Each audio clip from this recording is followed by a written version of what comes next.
Hello friends, welcome to my channel. आज मैं आप सभी के साथ शेयर करूंगी कच्चे आम की खट्टी मीठी चटनी। तो चलिए फटाफट से हम इसे बनाना स्टार्ट करते हैं।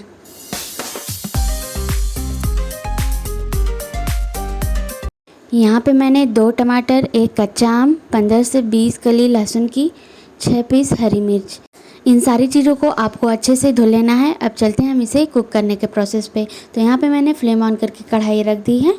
अब हम इसमें ऑयल डालेंगे 3 से 4 चम्मच। और यहाँ पे मैंने जो कच्चा आम लिया है इसे हम 20 से बराबर हिस्सों में कट कर लेंगे। और इसमें हल्का सा सीड है तो आप उसे भी निकाल लें। इस तरह से आप स्क्रीन में देख सकते हैं मैं इसे किस तरह से निकाल रही हूँ। बहुत ही आसानी से निकल जाता है जैसा मैंने आपको दिखाया है। अगर आप वैसे ही चाकू की हेल्प से निकालते हैं तो ये बहुत ही आसानी से निकल जाएगा। सेम प्रोसेस से हम दोनों पीस के सीड को अच्छे से निकाल लेंगे। ऑयल को अच्छे से गर्म होने देते हैं। जैसे ही ऑयल अच्छे से गर्म होगा हम इसमें सारे कटे हुए पीस को ऐड कर देंगे। यहाँ पे सबसे पहले मैंने कच्चे आम को ऐड किया है। अब टमाटर को भी मैंने बीच से कट करके इसे कढ़ाई में ऐड कर दें। स्टार्टिंग में हम इसे ऐसे ही रखेंगे।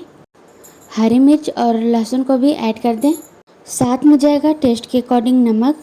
यहाँ पे मैंने 1 छोटा चम्मच नमक को ऐड कर दिया है। अब हम इसे ढककर 5 से 10 मिनट के लिए कुक करेंगे। और 5-10 मिनट होने के बाद आप इसे देखेंगे कि ये हल्की हल्की सी सॉफ्ट हो गई है। तो हम इसे दूसरी तरफ पलट देंगे कि ये दोनों तरफ से अच्छे से कुक हो जाए। फ्लेम को मीडियम ही रखें। इन सारी चीज़ों को पलटने के बाद आपको फ्लेम एकदम लो कर देना है और इसे लो फ्लेम पे ही ढककर अच्छे से कुक करना है। और थोड़ी देर बाद आप देखेंगे कि बहुत ही अच्छी तरह से सॉफ्ट होती है। यहाँ पे मैं इसके ढक्कन को हटा के चेक करूँगी तो ये हल्का हल्का सा और भी रह गया है। तो हम इसे थोड़ी देर ढककर और कुक कर लेंगे ताकि ये बिल्कुल ही अच्छी तरह से सॉफ्ट हो जाए। दूसरी तरफ पलट दें ताकि ये हर तरफ से अच्छे से कुक हो जाए। और अगर आपको मेरी ये रेसिपी पसंद आई हो तो वीडियो के नीचे लाइक का बटन है, उसे क्लिक करना ना भूलें। और यहाँ पे आप देख सकते हैं ये सारी चीज़ें बहुत ही अच्छी तरह से सॉफ्ट हो गई है। अब हम इसे चम्मच की हेल्प से निकाल लेंगे और इसे ठंडा होने के लिए एक साइड में रख देंगे। ठंडा होने के बाद ही हम कच्चे आम के अंदर वाले हिस्से को चम्मच की हेल्प से ही निकालेंगे और हाथों से टमाटर के पील को भी निकाल देंगे। बहुत ही आसानी से निकल जाती है, आप स्क्रीन में देख सकते हैं। तो सेम प्रोसेस से हम इन सारी चीज़ों को बिल्कुल अच्छी तरह से निकाल लेंगे। अगर आप मेरे चैनल पे नए हैं तो फटाफट से सब्सक्राइब कर लें। साथ में बेल आइकन को भी प्रेस कर लीजिएगा जिससे कि मेरे लेटेस्ट वीडियो की नोटिफिकेशन सबसे पहले आप तक पहुंचेगी और आप मेरी हर एक वीडियो बिल्कुल आसानी से देख सकेंगे।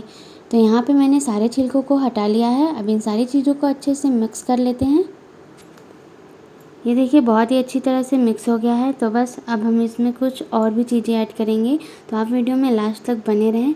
यहाँ पे हम आधी बारीक कटी हुई प्याज और थोड़ी सी पुदीना की पत्ती, आधी छोटी चम्मच ज़ीरा पाउडर, इन सारी चीज़ों को ऐड कर कर अच्छे से मिक्स कर लेंगे। आप चाहें तो इसे मिक्सर ग्राइंडर में थोड़ा सा चला सकते हैं, बहुत ज़्यादा बारीक ना करें, या फिर इसे चॉपर में अच्छे से चॉप कर सकते हैं। यहाँ पे मैंने इन सारी चीज़ों को अच्छे से मिला लिया है और आप देख सकते हैं बहुत ही अच्छी तरह से बन के तैयार हो गई है। तो आप इसे एंजॉय करें। मिलते हैं नेक्स्ट वीडियो में एक नई रेसिपी के साथ। तब तक के लिए बाय बाय, टेक केयर।